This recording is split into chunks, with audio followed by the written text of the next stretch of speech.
سلاورز بینرین هجا جاره کدن بخیراتنا و دکم ده برنامه کنو ده جحفترند و جاره کدن امی وابه بن گرکی دناو بخچی چاندو هنرا جیهانی ده تاوی گو ویروسا کرونا باندوره که مزن لجیهانی کری لی بلی هینا جی هنر زندیه و خباتی خو بردوام دکه و امی برنامه خو جه توکیو دست پی بکن گوبریار هاتو وستندن لوی ده پیشنگاه هنرمندی هولندی ناسکری وانگوک بهتا وکرن لیبلیج بر روشا کرونا او پیشنگاه نها هاتی سکناندن و چاوی خلکی دیسانی گوجارک دن جیان وگره و بری خو بدن او هنرمندی ناسکری به گلا بربروی و چاوی خو پیشا بکن. لمیانی ژیانی ڤینسن ڤان کۆخ و لە زنجیرە بەناوبانگەکەی بەناوی سانفلاور حەوت تابلۆی وێنەکێش کردبوو. تا ئەم دواییەدا یەکێک لەو تابلۆیانەی بە شانازیەوە لەسەر دیواری پێشانگای ناشنال گەلەری لەندەن هەڵواسرا بوو. هەتا ئەو دەمەی لە سەرەتای ئەمساڵدا گەیشتە تۆکیۆ تا لە پێشانگای مۆزەخانەی ناشنال میوزیەم بۆ هونەری خۆرئاوایی لە تۆکیۆ نیشان بدرێت. لە وتەی مانی دووەوە ئەم تابلۆیانە و چەند کارێکی هونەری نیگارکێشە بەناوبانگەکانی جیهان کە لە ناشنال گەلەری لە لەندەنەوە نێردرابوون هێشتا کەرەنتینە بوون. بڕیار بوو ئەو پیشانگایە لە 3 مانی 3 بکرایەوە، بەڵام مۆزەخانەکە بەهۆی پەتای ڤایرۆسی کۆرۆنا وادەی کردنەوەی پێشانگەکەی دواخستووە. بیرم لەوە کردەوە سەردانی مۆزەخانەکە بکەم ئەگەر بکرێتەوە نەکەر بۆ مۆزەخانەی بەتایبەتی بەڵکو بوو هەموویان بەگشتیە چوون. خەڵکی زۆر بە پەرۆشەوە بوون سەردانی پێشانگاکە بکەن، بەڵام بەهۆی پەتای کۆڤید-19 نەیانتوانیوە. ئەم خانمەشکە تابانووی ماڵە دەڵێت ئەگەر ڤایرۆسی کۆرۆنا نەبوایە ئەوە ئەمتوانی هەموو کارە هونەرەکانی دەرەوەی وڵات ببینم. لە 23 مانگی سێدا مۆزەخانەکە ڕێیدا بە کارمەندانی میدیا و پەیامنێران سەردانی پیشانگاکە بدەن چاویان بە تابلۆکان بکەوێت، بەڵام هێشتا ڕۆنیە بە تەواوی لەکەیدا دەکرێتەوە. پێشانگاکە چەند تابلۆی تری ناودار لە خۆ دەگرێت وەک The Virgin and the Child نیگارکێشی ئیتالی دۆمێنیکۆ چارلاندیۆ و هەروەها تابلۆی Four Seasons of the Life of Saint Xenibos بۆ نیگارکێشی ناودار ساندرۆ بۆتێسیلی و تابلۆی Annunciation with Saint Emidos بۆ نیگارکێشی بەناوبانگ کارلۆ کریڤێلی. شارەزایانی هونەری نیگەرانن لەوەی ئەم داخستنا بەهۆی کۆڤید-19 کاریگەری خراپی لەسەر نیگارکێشەکان و پیشانگاکانیش دەبێت. کاریگەری ڕۆژەکە بووەتە هۆی داخستنی پێشانگە مۆزەخانەکان. زۆر لە پرۆژەکان ڕاگیراون، پێم وایە هونەرمەندە پرۆفێشناڵەکان بەهۆیەوە ساڵەت بوون، تەنانەت خەڵکی تریش ناتوانن لە کاری هونەری بەردەوام بن. هەرچەندێکە ئەو پێی وایە لەم دەمەی هێشتا کۆڤید-19 لە ئارادایە کاری هونەری زیاتر پێویست بێت. پێم وایە ئەوەی سێری لەم ڕۆژەدا زیاتر پێوەستیمان بە هونەر ڕێستاکەدا. ئیتر نازانم چۆن کارمان تێکات، بەڵام پێم وایە هەموو نیگارکێشەکانی ناچار کردووە بیر بکەنەوە لەوەی وەک هونەرمەند چۆن بەشداری بکەن. جێوتنە تۆکیۆ پایتەختی ژاپۆن لە وتەی سەرەتای مانی سێوە بەهۆی ڤایرۆسی کۆرۆناوە کاروگوزارەکان تیایدا داخراوە. هەروەها دوورکەوتنەوەی کۆمەڵایەتی کاری پێدەکرێت. لەگەڵ ئەوەشدا هێشتا زۆربەی خەڵک بە شەمەندەفەرەکان بەرەو کار هاتوچۆ دەکەن بۆ ئەو شوێنانەی دەرەوەی تۆکیۆ کە هێشتا کاروگوزار تێیدا دانەخراوە. هەروەهاژی لە سوێسرا هونەرمەندی فەرەنسی ناسکری بناوێ سایپی گۆ هونەراوی لەسەر عەرزەمینێ بێ ئاوایەکی گەلێکی مەزن و باڵکێش تێ چێکردن لەگەلک وڵاتانژی ئەو بەرهەمێن خۆ خەلکێر پار vekiriye berî demekê li Îtalya bû niha jî li Swêsra wêneyeke mezin çêkirî di derbarî korona de û di nav re ew dixwaze peyamekê bişîne ji cîhanê re di derbarî korona de û çawa hezkirin divê jiyanê şûna xwe baş bikirin. Hunermendek Fransî ji bo berhemên grafîtî yên ku li ser giyayan ku herî baş ji hewayê tê dîtin tê naskirin, herî dawî li çiyayên Alpêniyê Swîsrê wêneyek vîrusa korona keçikek ku li ber per asûmanê mêze dike çêkiriye. Hunermend armanc dike ku bi hunera xwe di pêvajoya têkoşîna mirovahî ya li serenserê cîhanê ya dijî vîrusa koronayê di dome de zêdetir piştvaniyê bike. Hunermend saype ku navê wî rastî guyum legî xû ye, li gelek deverên dinyayê hunerê xwe afirandiye û pêşkeş kiriye. berhema hunerê wî yên nû li ser meydanek giyayî ya li bajaroka Leysin ya Swîsreyê. Keçikek ku rûniştiye û li dora wê zincîrek mirovên destûhevûdin girtine ku dansek Fransî dikin hene nîşan dide. Ev berhema hunerê ji zêdetirî 3000 metreyê çarkoşeyî cih girtiye. Hunermend Saype di derbarê vê berhema hunerê xwe de pûsa dibêje. J'ai fait cette œuvre dans un objectif, je dirais, de... من او برهامه آفراند که تدمک وها گران دجوار و زور دا هنکی خوشبینی و هوی آوابی تدمین کریزی دا از آلکاری هاوبش و پشتوانتی که ام به هاو تکلدار نبینجی پیویست گرین دبینم. او برهامه کچک بچوک یا که زنجیرک جمروین که دانسا گلریا فرانسی یا پناوی فراندولا دکن بیکتی که به تبشیر خیز کریه نشان دده. گل من گلک آواین شروع کردن و هنه. کچکا بچوک لدیمانی پراسمان دنیره پراستی برپز ده سردما پشت کریزی. هر وها او دانسا فراندولا شکل دنیجی تینه بیرامه. و بیرامه دخینه کو دوی گاوه دا و ته همان دمه دا دیروکیه. هر کس ته همان کشتی دایه و پیشوازک به کنوکیجی شکل ویروس کرونا جی دشبی بکی شکل تاجکی. او هشمندیا گوتنا کو دوی ام به هورا وان کریزان تک ببین و ده هر روشه دا از باور دکم که ام وی سردمه فیل ببین و از هیوی دکم که اوی بومه ری بتک و ام پاشروژی به هورا برنگ ارینی و خشبینی ببینیم.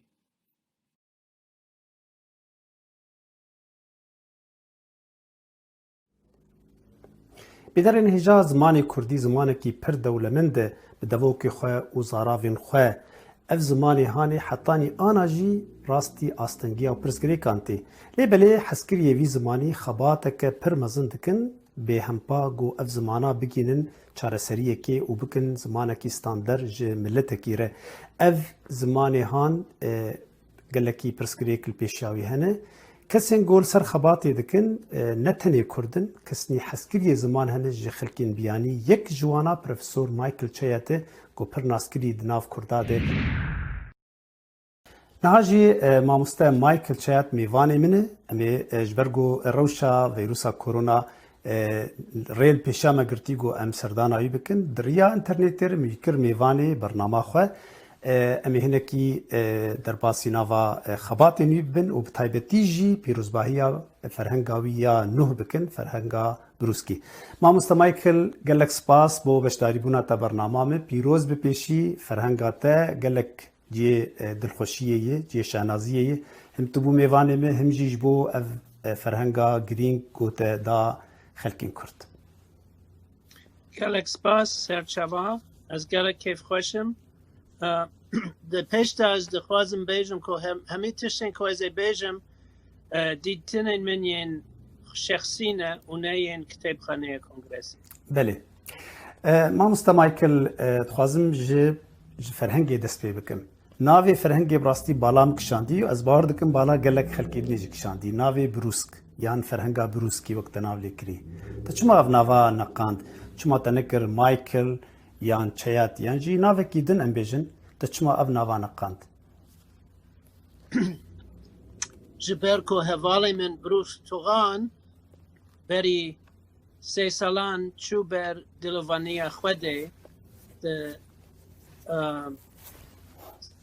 او 46 سالی بو یعنی گلک زو ما اوج دستا و من دخواست بوی آوایی ریزا خوابوی و با مالباتوی و آوایی که ابدی نشان بدم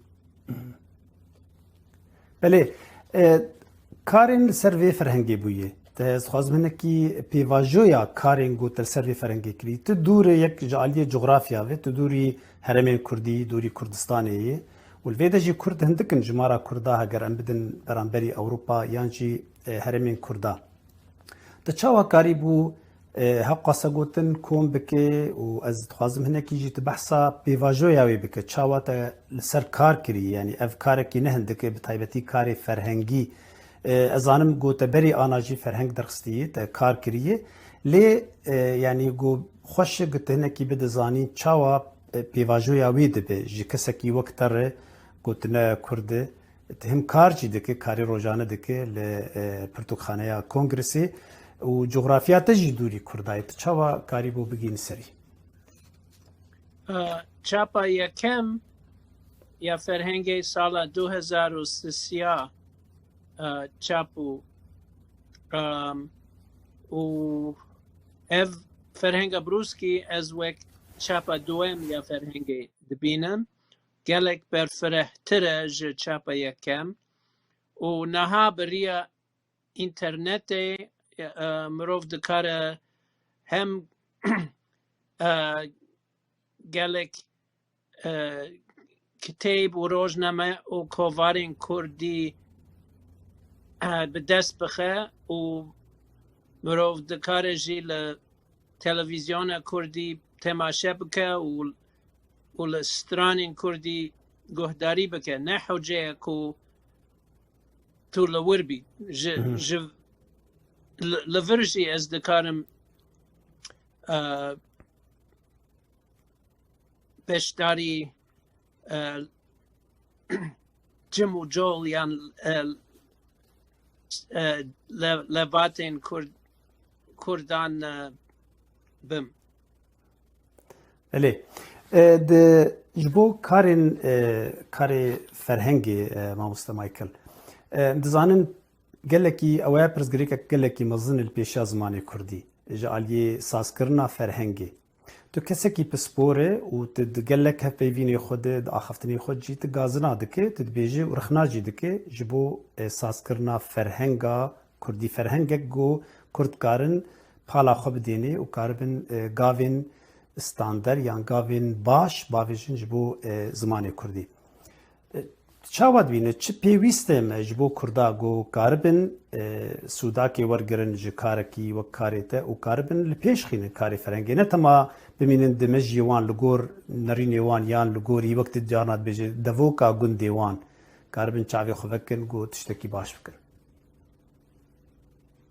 Wala li pêş de ez dixwazim bêjim ku min li weşanxaneyeke wisa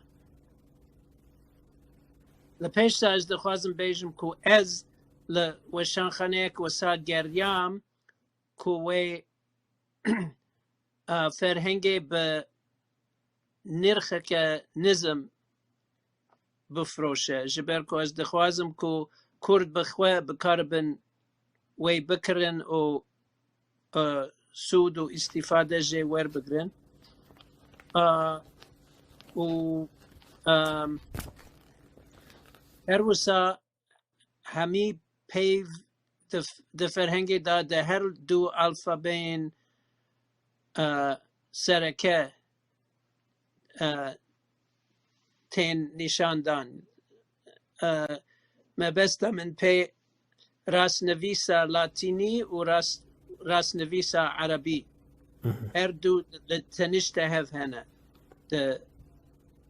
di ferhengê de da ku Kurdên her çar parçeyên Kurdistanê bikaribin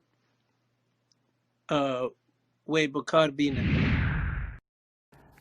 Tu ciyê baweriyê rastî ciyê rêzeyê herkes jî rêza wî ji te heye yanî em dibînin got navê Michael Chayat navekî gelekî ciyê rêzeyê ciyê hurmetê ye di nav Kurda de kesê got zimanê Kurdî hez dike kesê got ji Kurda hez dike jî yanî pir cihekî taybet di nav dilê Kurda girtî rastî ser ew keda te destê te sağ be ser ferhenga te jî pîroz be hêvî dikim got em berhemê te yî nû ez zanim got niha hinek projeyê din di nav destê te de hene ser zimanê Kurdî ji bo fêrbûnê û ji bo zaroka lê ew em ê bihêlin heya xêr derkeve mê carek dinê em ê werin cem te û em ê carek dinê jî behsa van tiştana bikin her şad be gelekî bi te şabûm bimî dixweşiyê de. Ez benî gelek spas bo vê derfetê bimîne dixweşiyê de. Spas.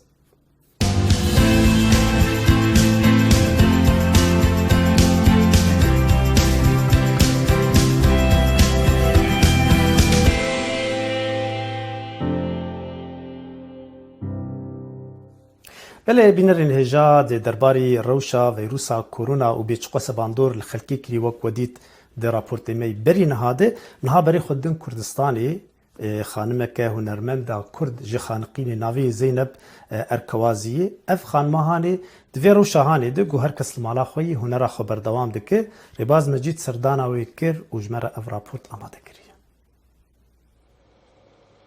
هەر چواردەوری ژوورەکەی تەنراوە بە کاری هونەری لەلایەکەوە کاری دەستی هەڵواسراو کە بە وردەکاریەکی زۆرەوە دروست کراون و لەلایەکی تریشەوە ژمارەیەک زۆر لە تابلۆ کە هەر یەکێک و حیکایەتێکی هەڵگرتووە بۆ هونەرمەندەکەی. زەینەب ئەرکەوازی خانمە هونەرمەندێکی شاری خانەقینە کە هەوڵ دەدات لە ڕێی کارە هونەریەکانیەوە هێزی ژنان پیشان بدات. خۆی لە مناڵەیەوە خۆلیا هونەر لای من دروست بوو، بەڵام لە قۆناغی خوێندکار بووم، ناسرا بووم زۆر. ئەو کاتە لە بزوتنەوەی هونەری یعنی من زۆر بەشداری پیشەنگای هاوبەشیم کرد. دواتر لە ساڵی 2004ەوە لە دوای پرۆسەی ئازادی لە کاتی کارکردنم لە ڕێکخراوێکی ژنان یەکەم پیشەنگای شێوەکاریم کردە و لە ڕۆژی جیهانی ژنان حتما هەر هونەرمەندێک و ستایلێکی تایبەت بەخۆی هەیە. لە سەرەتاوە من تەجریدی و تعبیریشم کرد. من ئێستا تابلۆکانم ستایلی ئەوەیە کە زۆر لەسەر کولتورەوە ئیشیکەم بەغدادیات پێڵێن. ئێمە خۆمان لەناو خانەقینین و بەشێکین لە کوردستان زۆر جار ئەو شتانێش لەناو تابلۆکانم کولتوریانە دانم. بە ئەکریلیک ئیشەکەم بە زەیت هەموو کەرەستەیەک بێت من بەکاری هێنم، بەڵام زیاتر بە زەیت و ئەکریلێک لەسەر کامڤاس. زەینەب پێی وایە نابێت بە بەردەوامی ژنان وەک قوربانی پیشان بدرێن، بەڵکو پێویستە بەهێزی و خۆڕاگری ژنانیش لە هونەردا کاری لەسەر بکرێت. زۆر تابلۆکان ئەبینیت ئافرەتی تایە. دیارە وتم هۆکاری یەکەم لەبەرەوەی لەناو ڕێکخراوی ژنان کارم کرد. دوو لەبەرەوەی ئاگامان هەیە لەناو مجتەماعمان خۆتو هەر نابێت تونند و تیژی لەناو تابلۆکان دەبێت. من بەڕاستی لەگەڵ ئەوەدا نیم کە وێنەی ژن بە شێوازێک پیشان بدەیت هەر تونند و تیژی بەرامبەرێکرێت و زەعیفە. نەخێر، ڕۆڵی ژن پیشان بیت، ژن بە جوانی پیشان بیت. ئەو لە کەرستەی جیاوازیش هەڵدەستێت بە دروستکردنی کاری دەستی و بە تایبەتیش ئەو کارانەی کە بۆ جوانکاری ناوماڵ بەکاردێن. ژن لەناو کۆمەلگای ئێمە بەڕاستی زۆر بربەستی هەیە. خۆمیش وەکو ژنێک کە لەو مەجالە کارکەم حتمما بە ئاسانی ناتومەتە پێشەوە. ڕێگری هەیە، بربەستانە هەیە، ململانی هەیە، بەڵام ئیرادە واد لێ ئەکات کە تو ئەو بربەستانە بشکێنیت بۆ ئەوەی پەیامێک بگەینیت کە ئێمە ژنان یعنی توانین لە هەموو بوارێک خۆمان بسەلمێنین. لە سەروبەندی بڵاوبوونەوەی ڤایرۆسی کۆرۆنا و قەدەغەی هاتوچۆ زەینەب هەستا بە دەستپێکردنی پرۆژەیەک بۆ منداڵان تاکو لە جێی چوونە دەرەوە لە ماڵەکانیاندا خەریکی وێنەکێشان بن و بەو شێوەیە بەرەنگاری کۆرۆنا ببنەوە. پیشەنگایەکم بانگەوازەی پیشەنگایەکم کرد بۆ مناڵان ئۆنلاین کە مناڵان شەڕ یعنی بەرگریکەن لە خۆیان بە کۆرۆنا بە هونەر. خۆشبەختانە 25 مناڵ بەشداری کردووە لە دەرەوە عێراق، لە تورکیا و لە هەولێر و لە خانەقین. ئێستا حالیان تقریبا 25 بەشداربوونمان هەیە.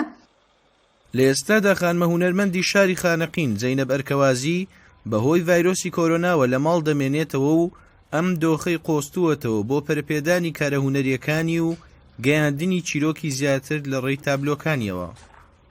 ڕێباز مەجید، دەنگی ئەمریکا، خانەقین. پەیامنێری ما عارف ئەسڵان هەر جارێ ژمەرە راپۆرتێکە گەلێکی باڵکێش دشینە بە تایبەتیژی لەسەر دەنگبێژی وانێ گۆ یەک جوانە ئەڤ خۆرتێ کورد سلمان دەمیرە لەبەر دەستێ هونەرمەندی مەزن و دەنگبێژی ناودار لێ دەفێری سترانە دەنگبێژی شێوازە دەنگبێژیە دەبێت گۆ بڕاستی شێوازێکە گەلێکی زۆر و زەحمەتێش بۆ گەنجێکی وەکوی کامبەرێ خۆ بدێنێ بێچاوە سترانی کلاسیک و فلکلۆرا کوردی جارەکە دن دەبێژ. کەلەپرا دەنگبێژی هەر چەند ناوە کورداندا خۆردبوونا خۆ بەردەوام بکێژی هێ ترسا نەماینێژی هەیە. مینە دەڤەرێن دین لە وان و هەرەما سەرحەدێ دەنگبێژی تێ بەردەوام kirin. بێگومان کەونەشۆپیا وێژا کوردیا دەڤکی دەنگبێژی دێ بسەیا جوانان سەر پیا بسەکنە.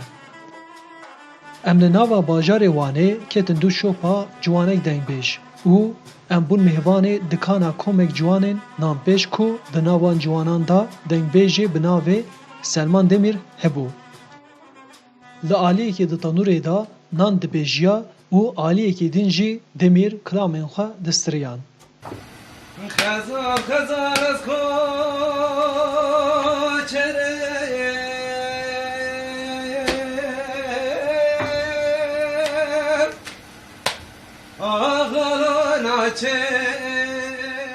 دنگ بیج دمیر جباجارو که به شبابا شنرخیه و هجد تمن خوی بچوک دا لگل زارو که در دوره خواه کلام دگوتن. دما تی وانه دبه شاگرد دنگ بیج گازین و دنگ بیج اسماعیل جلمرگی.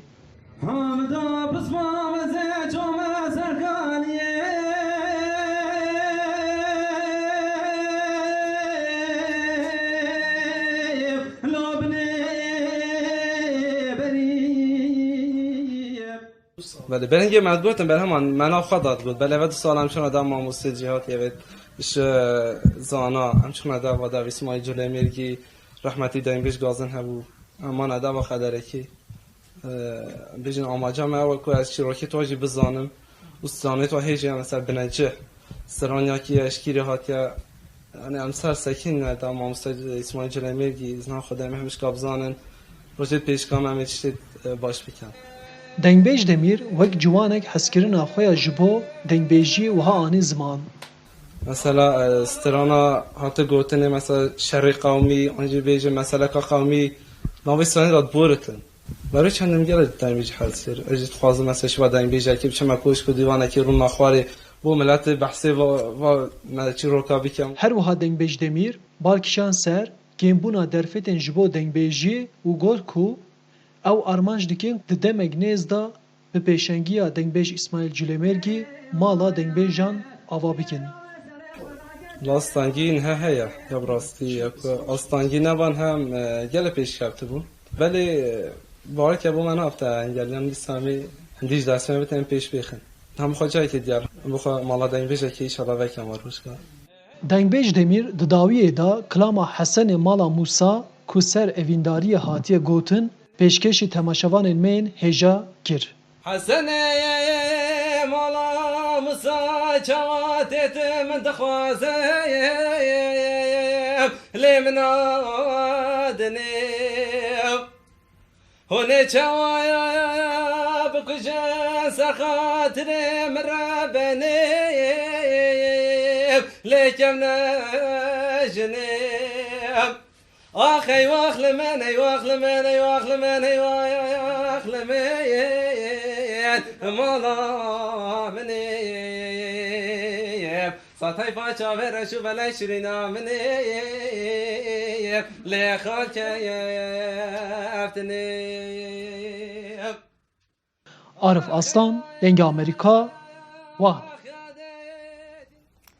باجار موصل گروجک بو ناوندا داعشی و تاریا داعشی لهر دوری باجار گرت بو نها پشتی گورزگار بو گروپک ج چالاگوانین وی باجاری دخوازن گو دیسانی رونی بینن باجاری خواه و با اوای کی گله کی خوشک و بالکیش دیوارین باجار و هنک تاغین وی برنگی شین بویا کرنه گو لهنک دوری دن هنه کان بری خوب دنی به وان چاوا اف چالاکی کری و چت خوازن دریا وی چالاکی رج مرا بیشن. بخیر بین بو تاخشین لباجره میسل.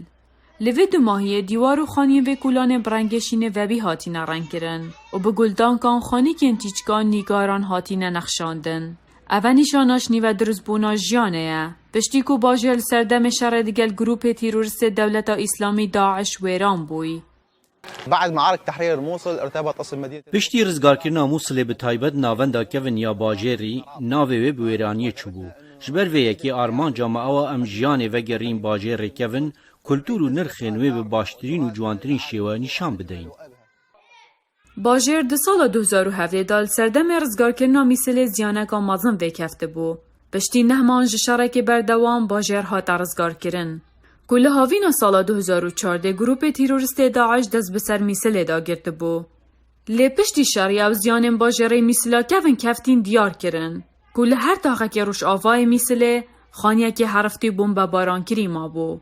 اكو بعض المدن المغربيه مثلا ومثلا المدن اللي موجوده بحلب هند باجر مغربي و باجر حلب هما ستایل هەیە لێف ڕەنگی شین و یەکومەبکار ئینای نەگرێدایی ئەندازەیە هەردوو وڵاتە بتنەیە ئەو شێوازی سەردەما کەڤن یا ئیسلامەیە ڕەنگی شین بگشتی ئەو ji کولتورە ئاواهiyên ئیسلامی و عەرەبی تێ نوکە کولان المشاهده هاتیا رنگکردن و ژیان لێ vegeriayeve خو cihên wêrê duê hîviyê danek û ka çawana ew vegeriyayîneve ew tayr û tewar û çîçkên wêrê jî carek adî vegerneve البلدان العربية فشي جميل Bizrên wiha li Megrîb, Tirkiya û Hind welatên diyên Erebî têdîtin.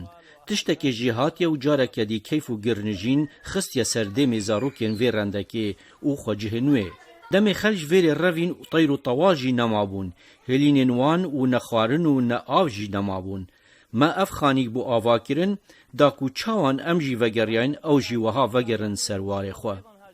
Li gorî gotina rêveberê projeyê Mihemedî ku UN $1300 Emerîkî li vî taxî mezaxtîne. Digel pêşkêşkirina xwarinekê bi komet ji bo xelkê taxî. û ew dibêjît ku kulan almüşahede hatiye jêgirtin ku êk ji kevintirîn taxên bajarê Mîsila kevnin. û ewîl bere demê ku parê werbigirît, rêjeyekadiya taxên bajarê ciwan û avedan biket. بینەرên hêja li vê demgişindawiya bernama xwe hetanî bernamak dinê û gerek dinê di nav bexçê çand û hunerê de her şad û bextewar bin. Hêvî dikim her kes li mala xwe bi sağ û selamet bin.